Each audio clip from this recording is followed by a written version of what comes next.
here too.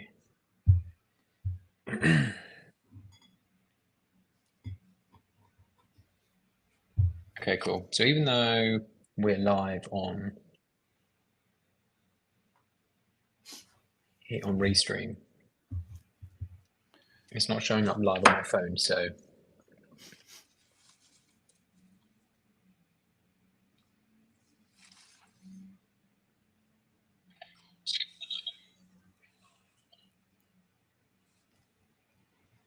Gotta find the event. I believe we're live, but I don't know. we are. Oh, you see it? I see it. Sweet. Cool. Who we got in? We've got 2 people in for the time being. Good to have you here. Hello. Comment where you're coming from, where you're tuning in from. We're trying to stream everywhere today. Oh yeah, I see it on Twitter here now too. Awesome. Cool. Yeah, that's nice to see. I didn't know how that would appear, so that's good. Then YouTube, I think we're on in a few spots. So we'll give it a couple more minutes. Let some more people join.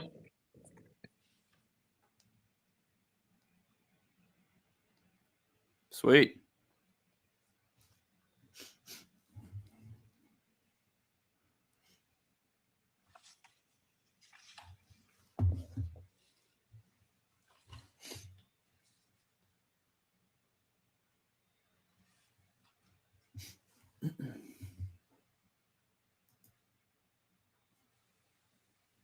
We'll get started shortly. Comment where you're coming from.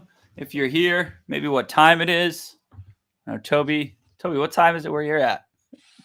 It will be 5 o'clock when we kick things off. 5 p.m. So not too bad. How about you? 8 a.m. 10 a.m. Oh. Sorry, I should know. We're way off. Yeah. That's so funny. But yeah, it's almost pitch black here at this point. The clocks went back this weekend, so like it gets very dark very early here at the moment. But hey, so it's 5 o'clock. It looks like we've got a couple of people in the room. Let's give it another minute or so. Yeah. Just let people gather. I don't even know when the time changes here next because we're in Arizona where we just don't change time. I was going to say Arizona don't, do they? Mm-mm. It's the weird thing though because everyone else still changes, and I believe your time change is different than when the U.S. changes next, which I think is coming up, but I could be wrong. So that's fun. Yeah. I'm not entirely sure why clocks change, if I'm honest.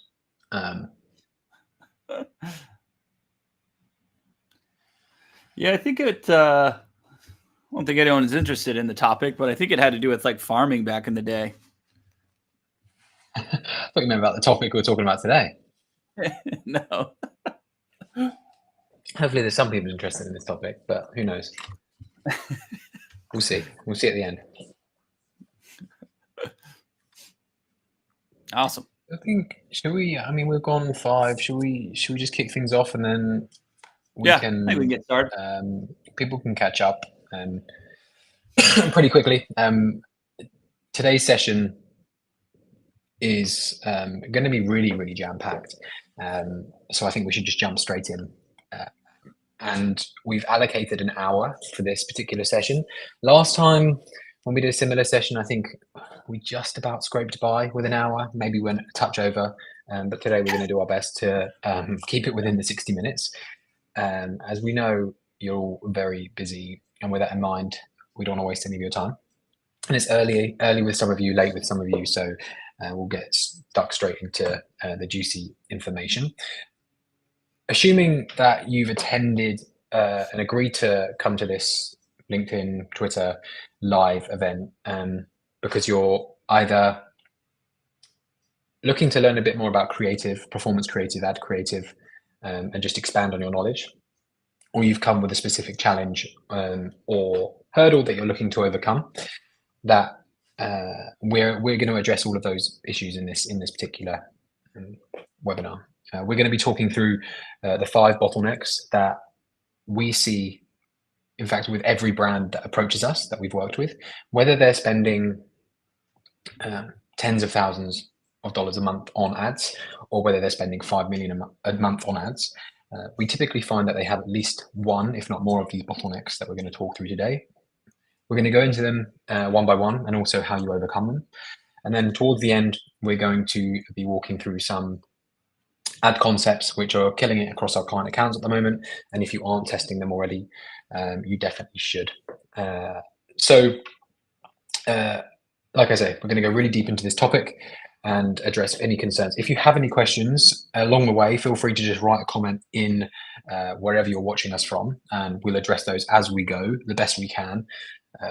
And we should be able to tackle them throughout and stop what we're presenting and just tackle your question as and when. But like I say, 1 hour, we'll do our best. Tony does have a habit of going over and talking and getting very excited about very nerdy topics like this. So I'll do my best to reel him in as and when. But other than that, let's tuck into the information. Let's do it. All right. So let's just do some introductions to myself and Tony. If you don't know us already, we are the co-founders of Brick, an agency primarily located in the US, but I am located in London. I'm an ex-Apple employee, dog lover. Spend a lot of my time when I'm not working, walking dogs that need homes, and do a lot of traveling. But also, I'm a serial networker. I love meeting new people. I'm generally and genuinely very curious, and also just enjoy meeting people with all different walks of life. And that's what my role is at Brick. I'm head of growth, which involves me just talking to a lot of people, expanding my network, and trying to find good partners to partner with at Brick. And Tony is my co-founder, based over in Arizona. I'll let you introduce yourself. Yep, over in Scottsdale, Arizona. Big foodie, love to travel. Definitely travel quite a bit, doing speaking gigs and whatnot, teaching people how to do creative and ads kind of all around the world. Have hundreds of millions in advertising spend on both Facebook, Instagram, as well as Google and YouTube. And at Brick, I am sort of the head of marketing. We're both co-founders and really just in charge of our service delivery and just making sure we're showing up and doing good work for the clients that we work with. Cool. So a little bit about Brick. To avoid any confusion, used to be referred to as Brick Social. Now kind of repositioned ourselves as Brick because people would just mistake us for just purely doing social work, which we do. It's a large portion of what we do. However, we've partnered with over 200 brands at this point, helped them generate over 400 million in revenue using paid ads, Meta and Google, and some more exploratory channels, performance creative, which we're going to be talking about today, and post-click optimization. We a boutique team. We cap the number of clients we work to circa 25 at any one time, and our team are located across the UK, Canada, and the US. The brands that we do partner with, some of them are positioned on the right-hand side of the screen here. Very proud of working with the brands that we do. Typically stay with us for almost 2 years out of choice, not out of a contractual obligation, and that is down to the results that we produce. But also the fact that we take a very holistic approach to the work that we do. We leave no stone unturned, and we genuinely become partners to each one of our clients. So that's enough of that. Let's dive straight into today's topic. Oh yes, and before we do dive in, for anyone that does stay around until the end, like I said, we will keep it into under an hour, and we'll do our best to do that. We'll be giving away a free resource, which typically is only accessible to our clients, and we'll be giving that to you in this chat towards the end of this this webinar as a thank you for sticking around, which will be super valuable, and then you can use across your brand, which will hopefully make a very big impact. Awesome. Cool. Let's go.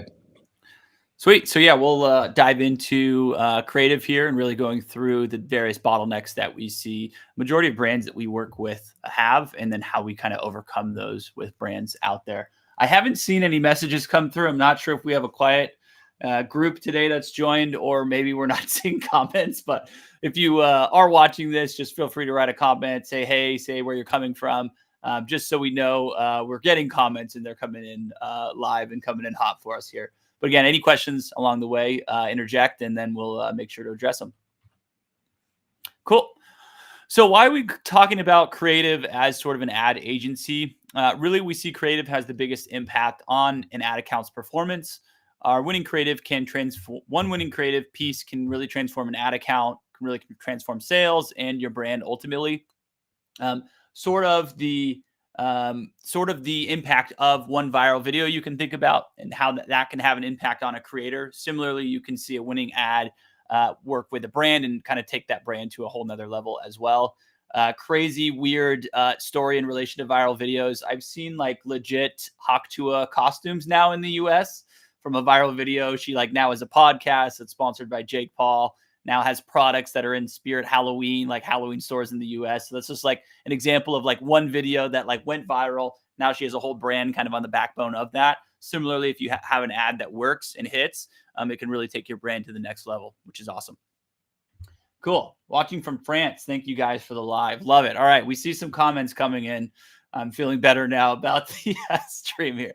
Cool. So we'll move forward. So here's the ultimately the 5 creative bottlenecks that we see a lot of brands have. First one is ideation, really coming up with new ideas and regularly coming up with new ideas for a brand to get out there with content.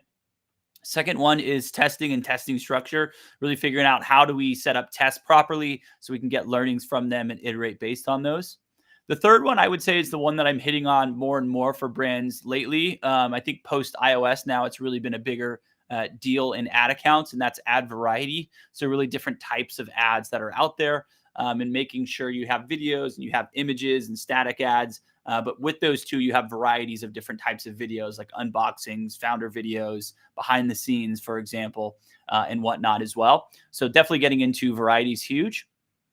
Volume can obviously be a bottleneck. We obviously want more and more volume, especially when we get to scaling more and more. I would say you'll hear some agencies say you need like 100 pieces a week or 500 pieces a week and just throw out like these crazy high numbers. We're a bit more on the conservative side, but we're really big into doing the research up front. So we're really just not throwing things at the wall, but really focusing on what are the angles, what are the opportunities that we have with the market, and what are the creative pieces that we can make based on that really is giving us growth and really data-driven growth with working with brands. And then the fifth one is iteration. I feel like this is a very underutilized kind of area for ad creation, where we're just looking at the pieces of the ad, what worked, what didn't work, and can we iterate based on that? Can we modularly look at videos in different ways and roll things around there week to week and see what we can do to just keep improving an ad and kind of keep squeezing, what was your saying, squeezing all the juice out of the lemon or something like that, Toby? Yeah, how do we get the most juice out of the lemon, the most juice out of the ads that we have there? Cool. We got someone coming in from Turkey. Can I get a recording of it? You know, we'll see if we can figure that out. We have upgraded with our streaming tool here, so I think we might be able to do a recording. You'll be able to through both Tony's and our LinkedIn profiles. You can revisit the live event after the fact. Oh, true. Cool. Yeah, that works. Awesome. No, so yeah, replays should be available. I know we're streaming also to our Brick YouTube page, to my YouTube page, as well as on X as well, and then LinkedIn as well. So there should be a recording out there somewhere. Also, Toby, we should maybe reference our new email newsletter that we have too. I think that'd be a great spot for us to kind of blast out a link to. So if you're not on our newsletter, we'll find a link and share that. That'll be great to join too. And then we'll make sure to put that in that newsletter as well. Cool. All right. So then when we really attack these kind of bottlenecks and really break through those, this is kind of what you can see and kind of what you can, I don't want to say expect, because this is working with us, you know, the cream of the crop, for lack of a better term. I don't know. But yeah, this is kind of what we see overall here. Kind of the bottom chart is sales increase in 90 days. So when we start working with brands, we really do a comprehensive audit. And we kind of have sort of like a grading system of like, you're failing, it's a D, it's a C, it's a B, it's an A, whatever. Based on that, we can see basically if you're failing with it when it comes to our optimizations and what we might do, that opportunity would be huge. So that left side there, bottom left, these are sort of the opportunities that we see when we look at an e-com brand and ad accounts there. So if the opportunity is low, we're seeing like most optimizations are looking pretty good and we take things over. We typically might see scales and sales increase about 15% in 90 days. If you're sort of in the middle, it might be about 37%. Huge, which means you're just like missing fundamental campaign types, really not testing structures well, not doing exclusions properly, things like that. Basic fundamentals aren't there. We really see huge numbers of growth, like 216% there on average. But then for most of the brands that we work with, we're seeing an increase of about 75% within those 90 days. Obviously, there's a lot of factors here, things like new products that brands can launch, seasonality is going to November. Obviously, November is going to look really good. But things like that definitely have a play. But these are just some of our numbers and some of our stats that we see, kind of rough numbers there, working with new brands based on opportunities that we see in the ad accounts there. Cool. We'll keep moving along here. I'm seeing a lot of comments. Thank you. Keep them coming. And then, yeah, again, if you have any questions kind of along the way, feel free to write those. Cool. Now we'll get into our creative philosophy.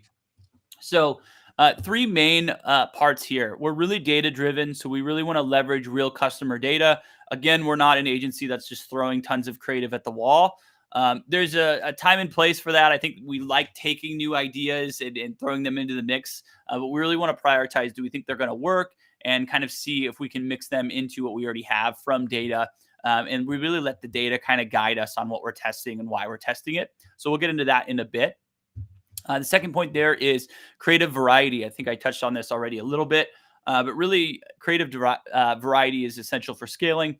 So basically, if Toby might buy only from videos, I might buy only from images. We only have images in the ad account. Well, we need more videos because we're not going to be approaching someone like Toby that might be buying from videos only. So Facebook kind of does that. They see what people react to. But similarly now too, targeting is going more and more broad. And Facebook's really doing targeting based on ad copy and what the creative looks like. So the more different pieces of variety that we can have in an ad account, the more that'll help us scale. And the third one, we really want to prioritize hooks. This really comes down to getting the most kind of bang for our buck when it comes to videos. Those as a resource can be more costly to make. You might have a production shoot. You might have UGC creators you're paying, or influencers you're paying, or an agency that you're paying. So we really want to take advantage of making sure we're grabbing attention in that first 3 seconds, because that's really going to be the most efficiency that we can get for an ad and the biggest impact that we'll get on forward that I'll show here shortly as well. Cool. So we'll get into the research side here. Again, we're very data-driven, as I mentioned. So this is some of the research that we do, and we'll touch on that. And again, any questions, feel free to write them down. Cool. So we really have 5 pillars of research. If I wrote all of the pillars of things that we do, I think your eyes would glaze over. So this is a 5. It's a little bit more, I would say, simplified than what we do touch on, but I will talk a little bit more about outside of this, what we're doing as well. But really, these pillars are diving into review research. So diving in, figuring out who are the avatars, who are the people that are buying from us, what are the use cases of and the objects to, or sorry, the jobs to be done of why they're buying the products.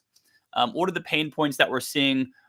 We typically will get into weighing those, and I'll show that in a little bit as well. And then benefits as well. What are the benefits? And thinking more about what are the benefits of those benefits, right? So we'll get into that as well. So really diving into the review research. We'll look at Shopify and just really look at the overall like unit economics of the brand. Is the AOV in a good spot? Are conversion rates good? Or if there's different problems there? Recurring and retention numbers as well as like top selling products. What are we seeing there? So really looking at these numbers and seeing like, are people coming back? Is the store healthy? Is the product good? Is great as well. Then we'll go into competitors. We'll really look at who are all the competitors out there. I am a nerd. I'll kind of block off most of my time on a day and just go down the rabbit hole. Click on all your competitors, add all their items to cart, follow them on social media, engage with them on social media, and really start to reverse engineer what they're doing, what they're testing a bit further there. We'll also look at offers, ad concepts that we see in the ad library, top selling products if we can do fun UTM parameters with their Shopify stores. Some might block it, some might not. But we can see some of that data, which is really cool. As well as we'll look at social media engagement and how does their engagement look. Really is a high level. So basically how I view it is if someone's just killing it on TikTok, I want to know what are they doing there that's working and what's resonating with people there. I don't really care if the following is huge or small or whatever it is. I just want to see what seems to be working for different brands kind of in our marketplace. Then we'll look at Google Ads and analytics and sort of the same thing, look at avatars, who to target, desktop versus mobile use, keyword data that we might see, other demographic data in there. We might see, for example, desktop use is a lot higher than mobile use. Is that a reason for that makes sense, or is maybe the mobile experience bad? So we'll dive into that further if that's the case. So a lot of this research really is diagnosing too of like the overall health of a brand and kind of where it sits in the market as well, as you'll see. And then the last one is Facebook ads. So diving in, what are the best performing pieces of creative? What are the best performing hooks that the ad account has? And what campaigns and ad sets have worked? Some other things that aren't on here that I touched on, we'll look at things like ad comments, Reddit threads, Pinterest, for example. Seasonalities too can be really good for us to look at. So all of these will kind of take into effect kind of moving forward. And basically what we do internally is we have a pretty big sync where we'll have different members of our team kind of go down each of these pillars. We'll all come together, put our thoughts and put our brains all together on what's the logical, like first, second, third thing now that we want to test based on all of this data. So again, we're really letting the data guide us and show us what we should be testing for second and third based on kind of volume of what we're seeing here. Cool. Looks like someone's getting disconnected from the event. It looks like there's a link someone shared. So yeah, you could try some of the other links out there. We do have it on our YouTube page, Brick Social. If you search that on YouTube, that should be going live as well. So there might be another platform you can join in if you're having issues. Cool. We'll keep going here.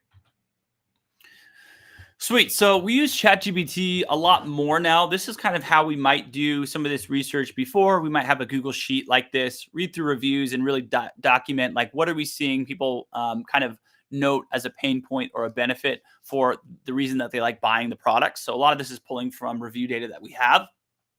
Then we'll kind of weigh it. So this was a specific brand that we were working with. They were like a gluten-free vegan cookie company. You can see the first benefit that people really mentioned was they're delicious, they're yummy. With that too, I always write pain points on the left. So other competitors might taste more horrible. They might taste more dry, things like that. So you can see that count is pretty high at 37. Let's say we reviewed about 100 reviews. Now with like AI tools, we can review basically all the reviews at once, which is really cool and sort of do a very similar process here. This example too, the second one, you can see cute packaging, adorable packaging was mentioned quite a bit. That was at 13, guilt-free was at 11, and then healthy was at 11 as well. So basically this kind of guides me and shows me what should we test for second and third from here. You can see I kind of put a line in between like healthy and keto just because those numbers below were quite a bit lower than some of that top half there. So we really look at the distribution as well and see like what should we be testing? What can we lean on a bit more? And you might see like something like delicious or yummy.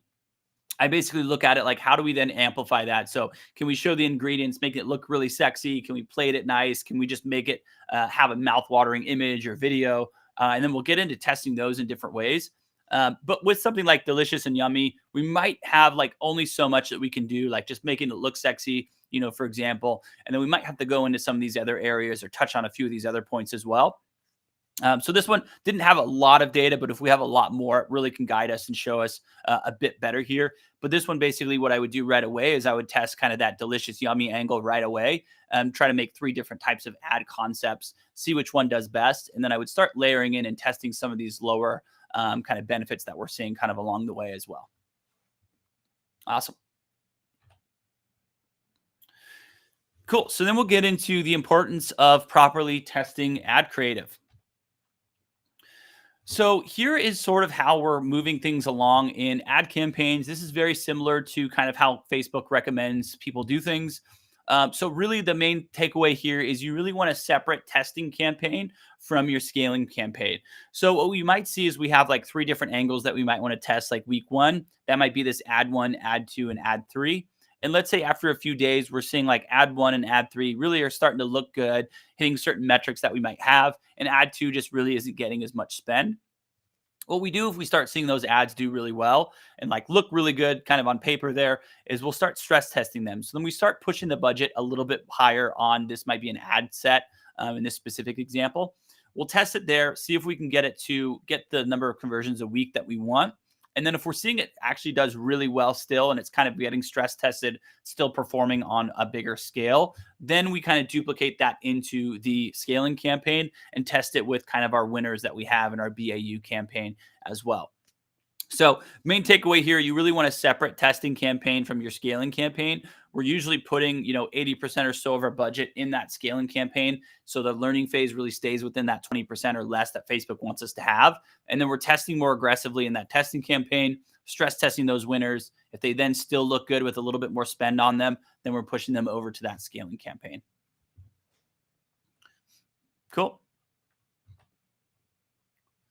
So then we'll get into how we look at analyzing results and optimizing campaigns. So here are some creative benchmarks that we look at.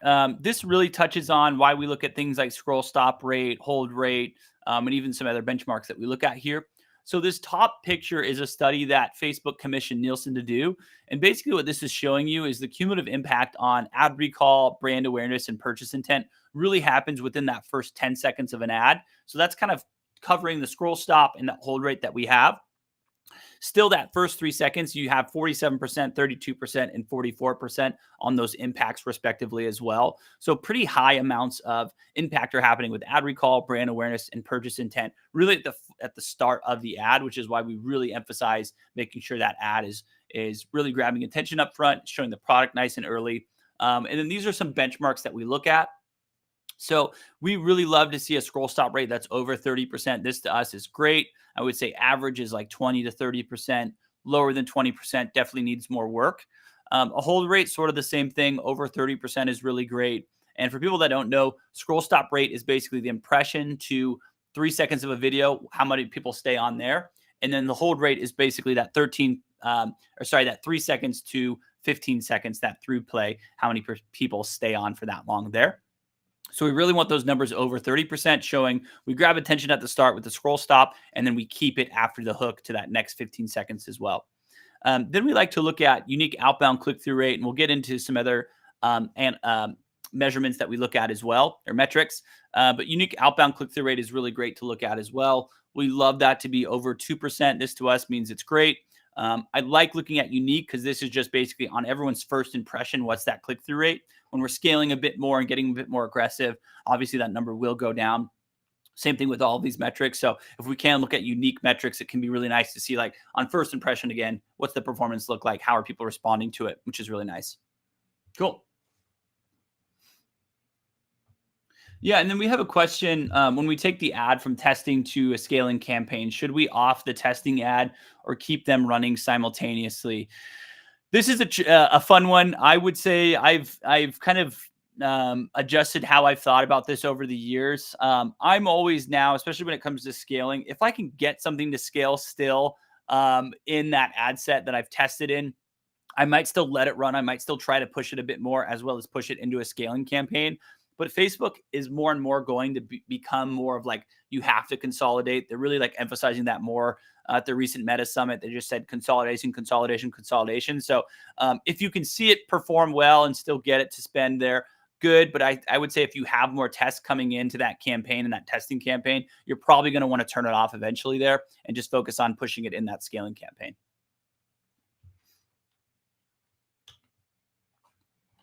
Yep. And then is there any way to know bounce rate on Ads Manager by using custom metrics? Bounce rate's an interesting one. I typically look at conversion rate. It's not perfect because everything kind of post-click on Facebook is going to be some of those guesstimated numbers now. They're not bad, but they're not perfect. So just know that.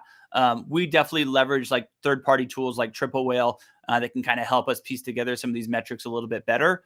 But I don't really look at bounce rate as much, but I do look at numbers like, and I think I touch on this a bit in future slides, but like, what's the landing page, what's the percent of people that get to the landing page? So I'll look at like outbound clicks versus the landing page views that we see and see if there's a big drop off there. So that's something I might look at, as well as I'll look at just the conversion rate. So out of everyone that clicks, out of those outbound clicks, how many people are then buying from that? So I can just see that conversion rate number there.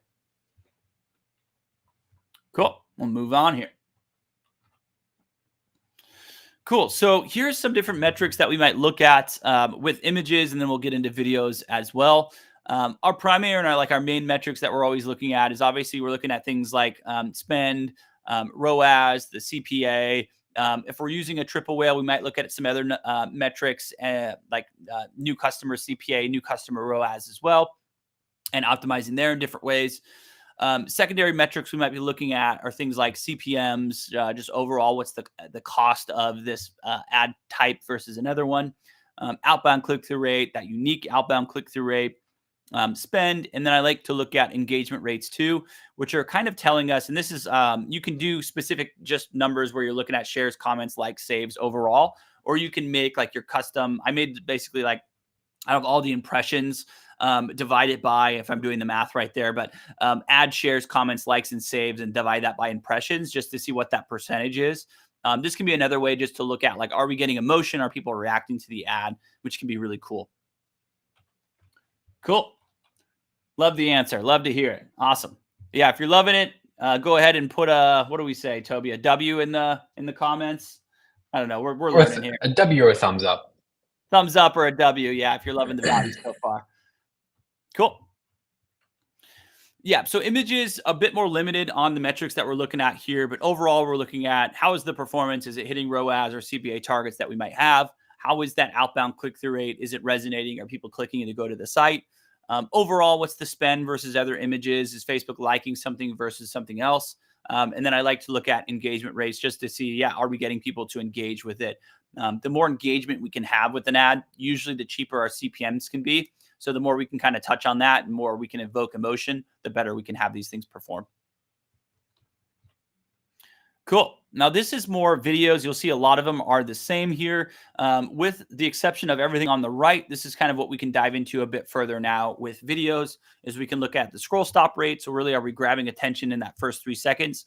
The hold rate from that 3 seconds to the next 15, are we grabbing attention? Average watch time I really like to look at.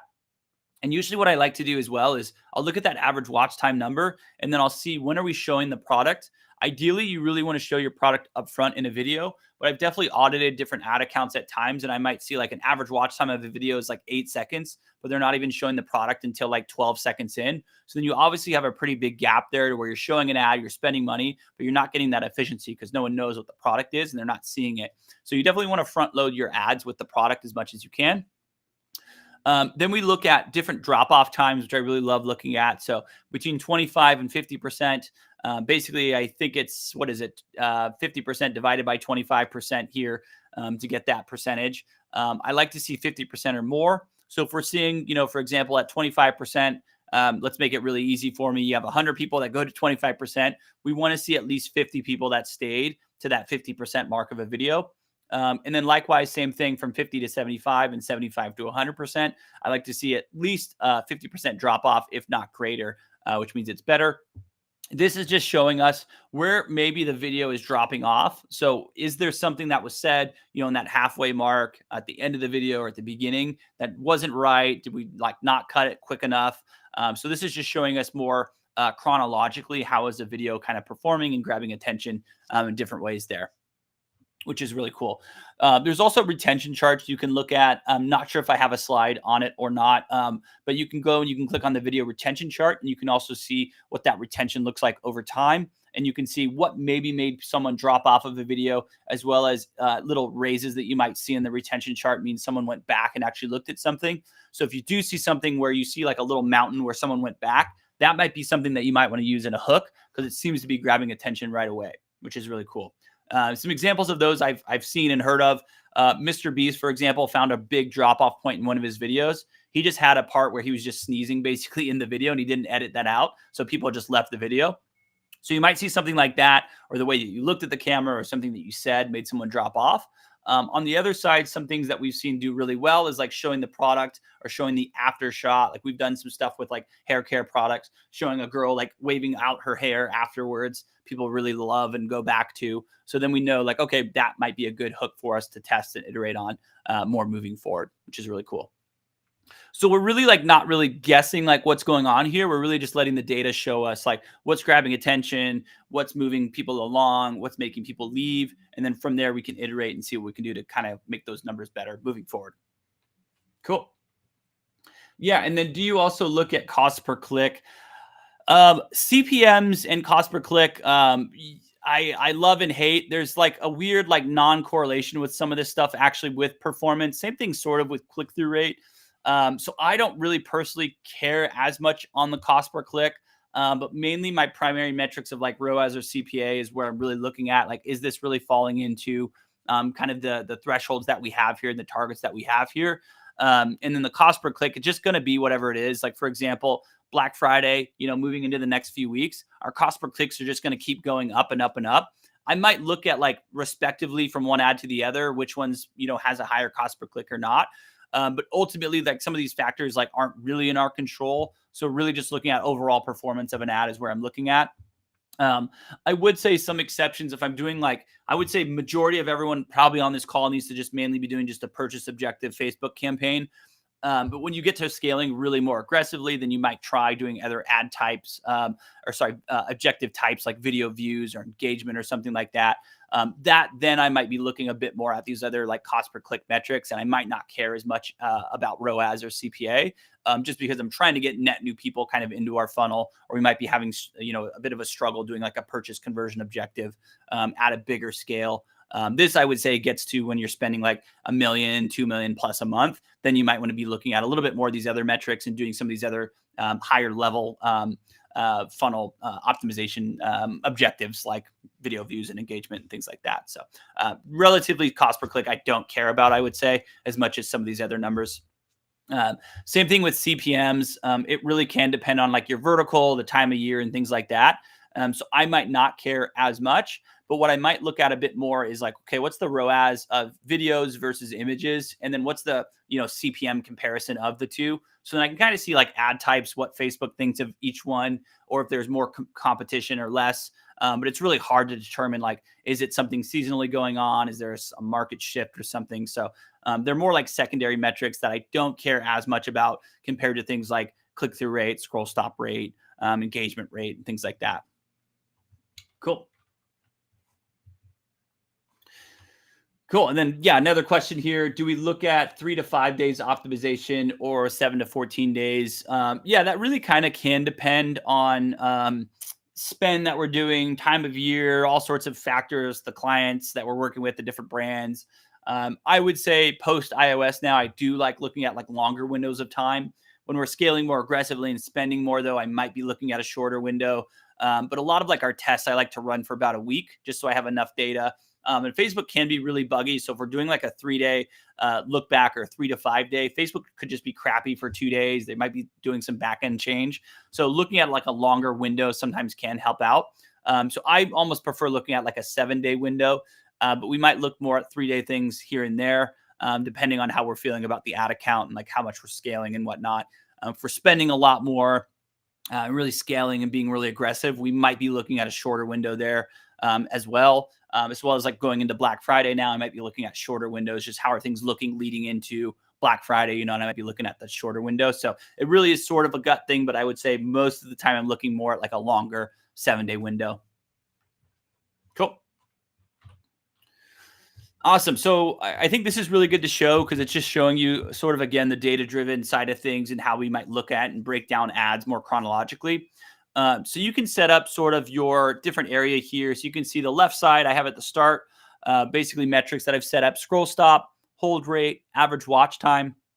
In the middle, that blue square is kind of the middle to end drop off of videos. So 25 to 50% drop off rate, 50 to 75, 75 to 100. That orange box is the emotion. So are we getting engagement there? Are we getting like post shares? Are we getting saves, comments, that sort of thing? So it's really telling me like, are we grabbing attention? Is it resonating? Are we being provocative or whatever we want to be there, which is really cool. And then that last side is going into a bit more of like the action, the post click and whatnot. So looking at like our click-through rate, outbound click-through rate, unique outbound click-through rate, the landing page view rate that I touched on, just to make sure like people are getting to the site. It doesn't have slow load times and people are dropping off there. The conversion rates, as well as, ROAS, CPA, that kind of thing can be nice to look at there too. So this I can kind of look at, and based on the kind of our benchmarks that we have, we can see like, is the start of the video performing well? Is it hitting the benchmarks that we expect? Then we look at the blue box, is the video moving along well from piece to piece? Are we seeing like a drop off in that front half or in the tail end or vice versa? The orange box, the emotion, again, is it resonating? Are people wanting to reply, save it, engage with it? Is it good? Is it bland? Or is it boring? It's kind of telling us that.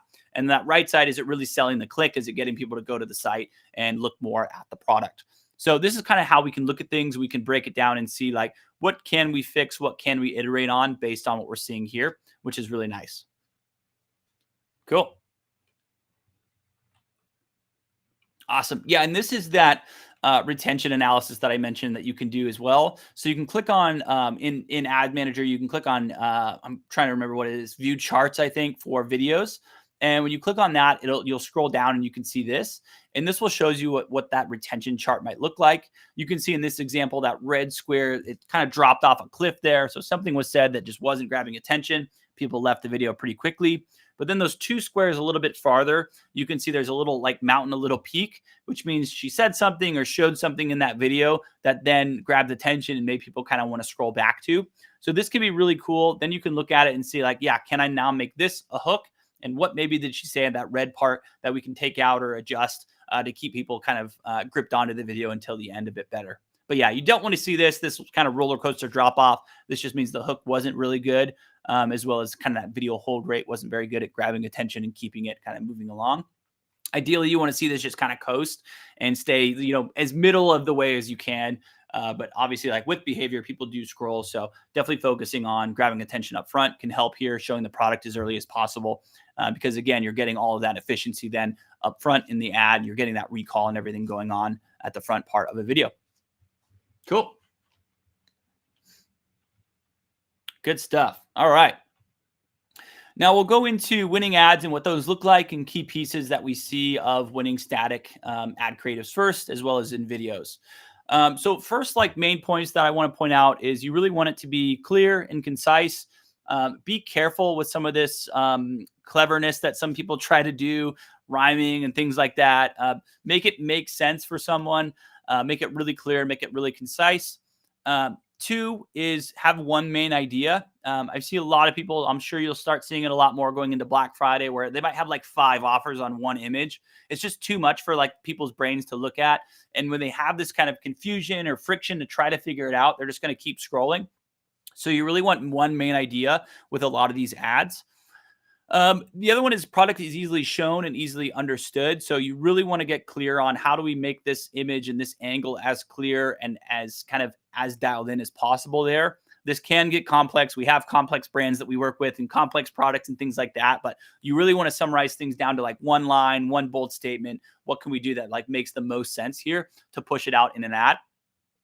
Fourth one, I see this happen way too often with brands, but like the product just doesn't stand out from the background. They might have like a plant behind it or a forest or whatever it might be. That's just like, you've probably seen images of like paparazzi shots where it looks like a guy has hair, but it's like a plant or something. Things like that you want to be careful of. You really want your product to stand out from the background and really pop really well. So keep an eye on that and make sure it's not like having a busy background. So it really shows and pops out from the newsfeed and whatnot. That goes into, let's see, number 5, easy to read text overlays. So again, you don't want to have like big paragraphs on text for images. You really want things to be really clean. There's exceptions that you can break some of these rules too along the way, like art is, but most of the time, make it really easy to read. Summarize it in as few words as possible. Make it really easy for someone to read really quickly, which can help out a bit more there. Cool. Keep them coming. Oh yeah. That was Toby's comment. Yeah. Yeah. Feel free. Anyone. Yeah. If you have any questions, feel free to ask along the way. We're happy to help out. Cool. Where are we at here? 6, it really stands out. It grabs attention in the feed. Really go through your feed and just analyze like what do ads look like what's grabbing attention. There's some really cool exercises you can do, or just like take out a pen and paper, scroll your news feed, write down what grabs attention, and just notice that kind of thing, like what hooks grab your attention, what images visually grab your attention. This can be a really cool exercise that will show you kind of what you can do a bit more and lean into to pop and stand out a bit more in people's news feeds, which is really nice. So really focus on that, standing out. I usually will add a little clarity. I'll add a little contrast. You can even do fun things like add like a red square around or a red circle around something that you might want to draw attention to. Things like that can help out quite a bit. 7 is emotion. Really try to get people to feel something, whatever that benefit might be or the pain point might be. Lean into that, amplify that, and try to get emotion. Try to get people to engage with it if you can. This can definitely help performance. And 8, you really want to make people want to take action. So really amplifying maybe the pain point that they have, that emotion, and again, that benefit and how they'll feel after they get your product and use it really can help out. Cool. Now, video creative here, quite a bit more. We've touched on a lot of these already, but again, you really want your ads to be as efficient as possible. So make your hook be really great, because if your hook sucks, you're just kind of throwing money away and it's not performing. So grab attention to that first 3 seconds. Show the product as early as possible for number 2 there. Quick edits, I would say you really want to think of, I call it the heartbeat method. So your heart's kind of going to beat every 1 to 3 seconds. Likewise, in the video, you want something to change, something to pop up, a little zoom you can do every 1 to 3 seconds just to keep people watching. Then we go into kind of the problem. So you want to present the problem, make it relatable, really read your reviews and see what the problem people had was that your problem solved. And then think about how you can agitate that problem a bit more and amplify that pain a bit more.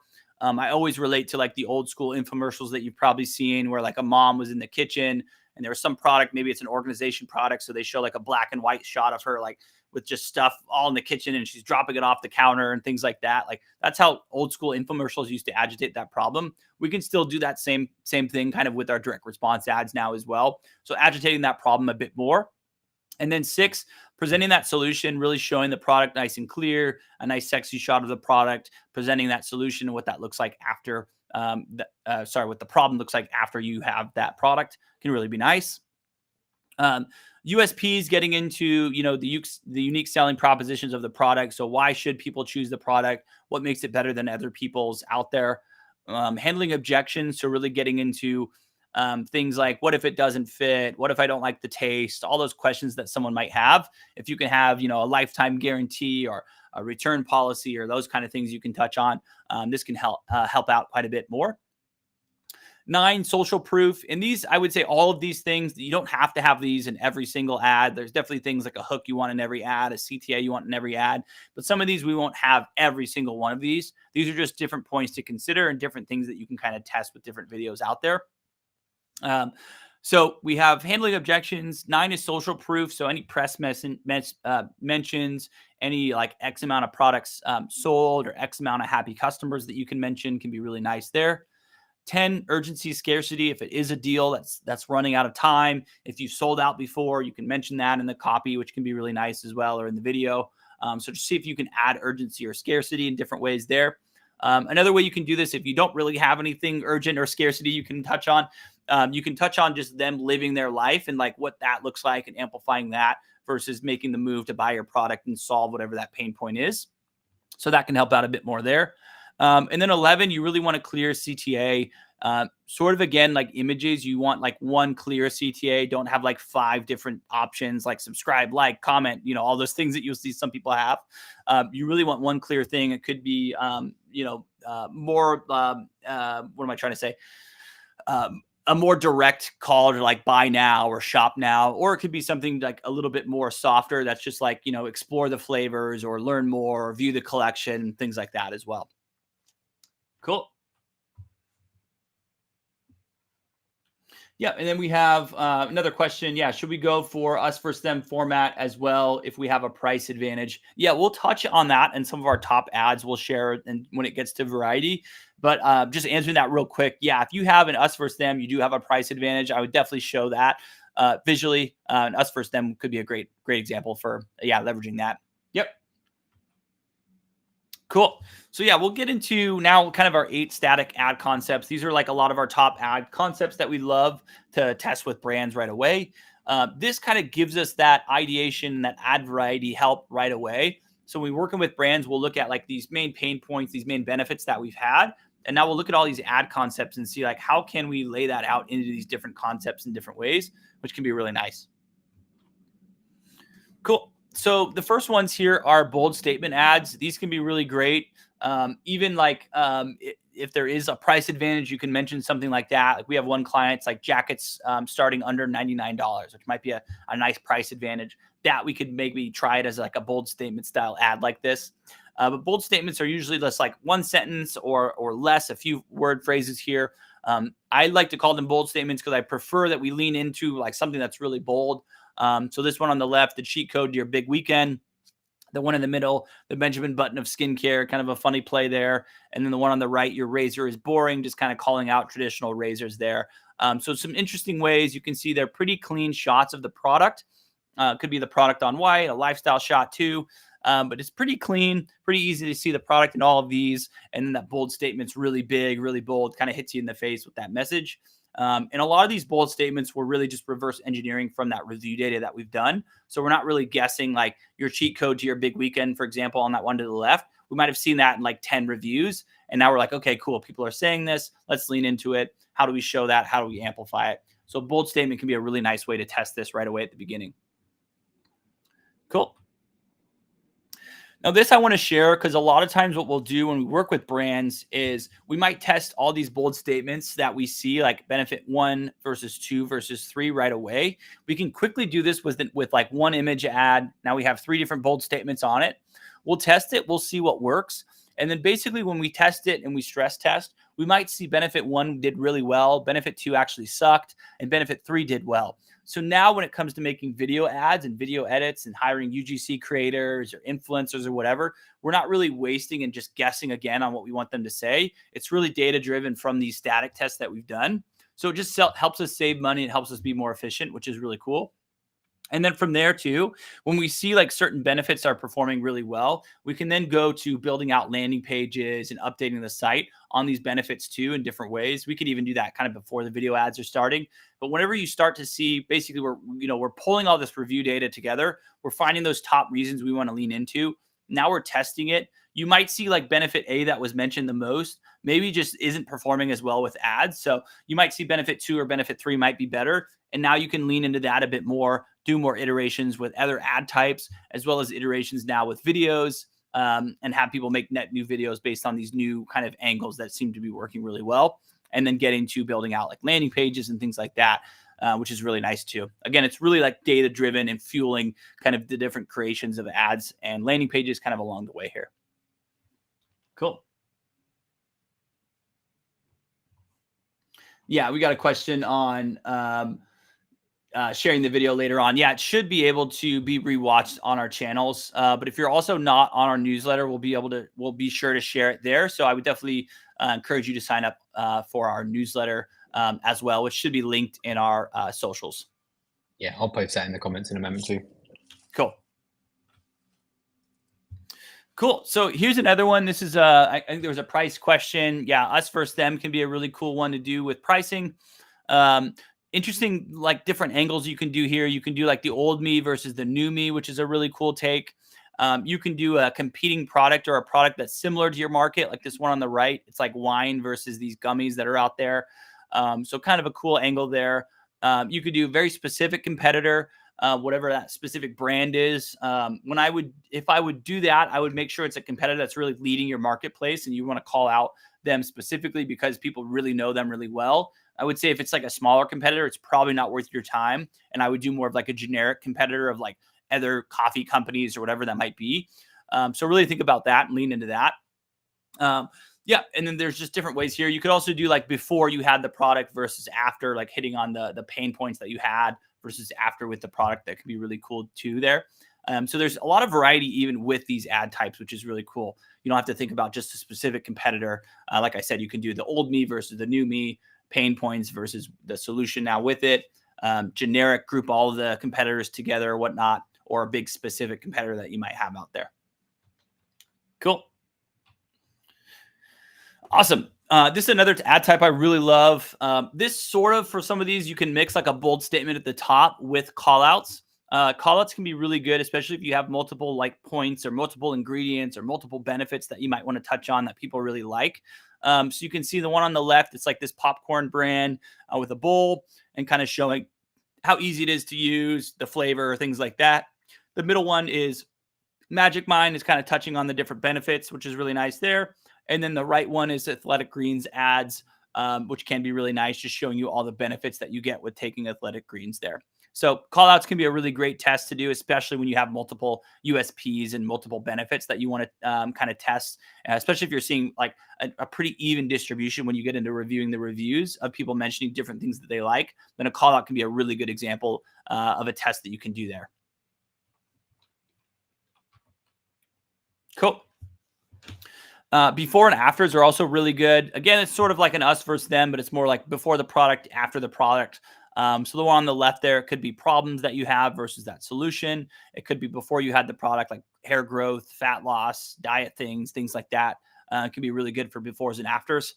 But again, it can be just problems versus now with the product, what life looks like. Or it could be someone looking more gray in a video or more sad versus now happy that they have the product. So there's different types of variety that you can add into here as well. Awesome. And then carousels, we really love leaning into. We're seeing a lot of pretty good performance out of these lately. These you can do in all sorts of different ways as well. This bottom example from Magic Spoon is just different types of variety of flavors that they might have. They are also kind of layering it with a bold statement at the top there, which is really cool. The one on the top, these kind of t-shirts here, they're kind of hitting on the different USPs of the t-shirt, which is really cool as well. You can also do different use cases in these, all sorts of different angles you can do for carousels. Cool. And then testimonials and some different examples of these. One on the left here is just sort of the product on white. Now that we've just put on like a black background, just shows you kind of a nice message from a review there. It can be really good. One in the middle is just showing you kind of more social proof that they have thousands of reviews, which is a really cool way of showing that one. You can see there's actually at the bottom like 100,000 units sold too. So more social proof there. And then the one on the right is more of a celebrity or like an influencer. Another kind of, again, variety for testimonials that you can do. We've also done like carousels with these. So similarly, you could put all these, in a carousel and show them in different ways as well. That can be really cool.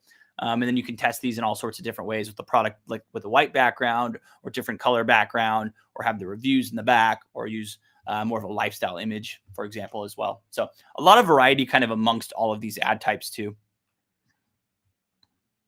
Cool. This is a pretty easy one, but really showing the product in use or like a product demo. Nice, easy photos that you can take. With this, I would really lean into who that demographic is and what that use case is. So the one on the left, we're showing it's a travel wardrobe in this specific example. So you're seeing him in like an airline hangar. He's traveling. He's got his luggage with him. The one in the middle is from Chubby's.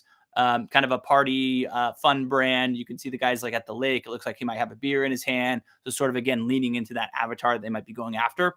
And then the one on the right, I believe it's an earpiece that kind of, what do you call it? Like ear protection. So it kind of can adjust to the music outside and make it a little quieter. So you're seeing like a girl at a music festival. So that use case there. So these can be really good. You can layer them also with bold statements that you see some of these are doing, but really easy, really nice to show like that product demo, the product in use, as well as layering that with who are you going after as a target and just showing that person and reflecting that back too. Cool.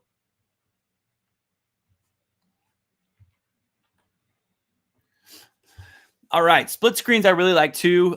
You'll see we kind of combine some of these kind of along the way too, like split screens with bold statements or reviews with carousels and things like that. So you can definitely like mix and match some of these varieties too, which is really cool. But split screens are really nice. So this left one, you can just see the product on white with more of a anti-aging prescription skincare, like a more of a product in use there. The one in the middle, we're doing a split screen where it's kind of a close up of the pocket. So you can see it has a pocket. You're showing like a product specific thing there in the split screen as well. And then the one on the right, you're showing just different varieties of these lashes for this brand too. So if you have different products, different colors, split screens can be really nice as well. We do a lot with apparel, sort of like that one in the middle. And we really like showing like the product details. So maybe showing the product material up close can be really good. It has certain pockets. There's things like magnetic pockets or zipper pockets or artistic looking pockets.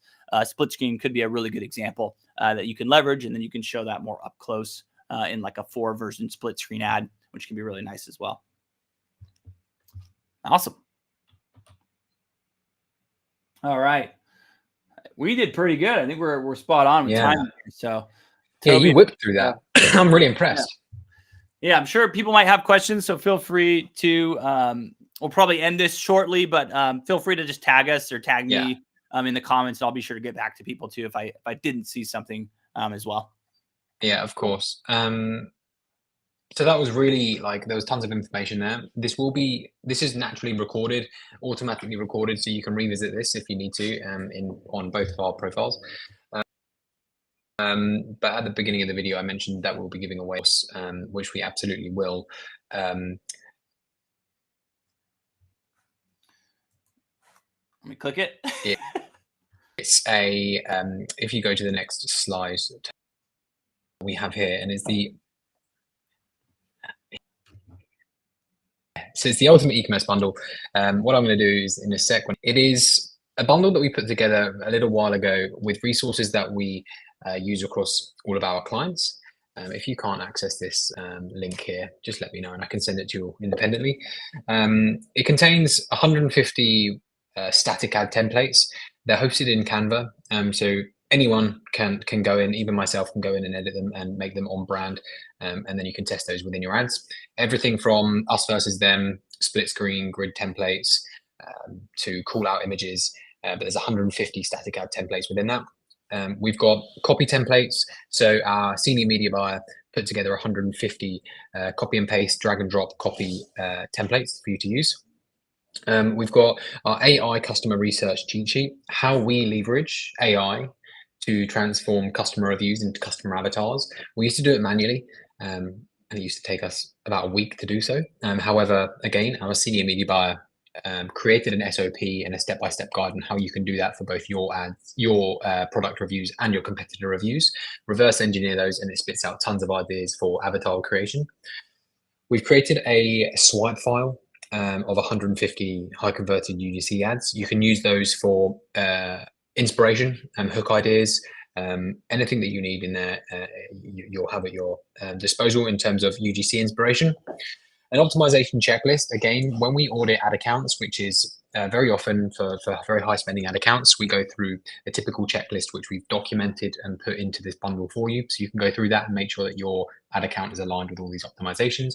And lastly, we've put together a list of 379 e-com brands with their landing pages and their ad libraries. This was a resource that we sold about, I think, towards the beginning of this year, and we sold quite a few copies of it. But as I say, at the beginning of this, as a thank you for sticking around for so long, we're giving it away, and I've just posted it in the comment section here. If you can't access that, you can let us know. You should be able to. If you can't access that, let me know, and I'll make sure you can. I'll post it again, and you can just revisit. Yeah, Toby, we're also streaming to multiple platforms, so people might not see your comments in other platforms. But yeah, just tag us in the comments, and we'll. I'm not sure if it goes everywhere, but all good. I've posted it on YouTube. I posted it on LinkedIn. I'll post it on Twitter now. Cool. There's too many platforms. So yeah, I hope you found it valuable. I've no doubt you probably have some questions, or you will do off the back end of this. You can reach out to either of us directly. We share information very similar to this in terms of creative resources, test results, and case studies in our weekly newsletter, the Brick by Brick newsletter, which I've shared a link to, but it's linked to both of our profiles. We really invest a lot of time into the content on those weekly newsletters. So be sure to subscribe to that, and hopefully you'll find that valuable. And any brands out there, we typically open up about 3 to 4 slots for brands each quarter to come and partner with Brick as well. We have 2 slots available for the rest of this quarter. So anyone that's looking for a new partner in the ad agents and the ad side of things, feel free to reach out. We can have a chat, see if we're a suitable fit, and we might be able to dive into a bit of an audit for you. But any final words, Tony? No, I think I'm at Tony Does Ads everywhere. You're what, Toby Waller UK? I think a lot of people are on your LinkedIn, but I think sharing our socials in the future might be helpful too. But yeah, if people aren't getting the links, just tag us. We'll get it sorted. Yeah, I'll make sure to send it over. It seems to be the URLs aren't clickable within these comments, so I'll make sure to share it with all of you, whoever wants it, after this. Cool. Cool. Good chat. Well, Awesome. Been a pleasure, everyone. Thank you so much for joining. We're going to do this on a monthly basis, so feel free to chime in as to what you want us to cover on next month's. It typically will be, or it will absolutely be e-com related, but typically creative media buying, maybe AI related. But if there's any specific topic you want us to cover, feel free, and we're very open to doing so. So until next time, appreciate you all attending, and we'll see you soon, no doubt.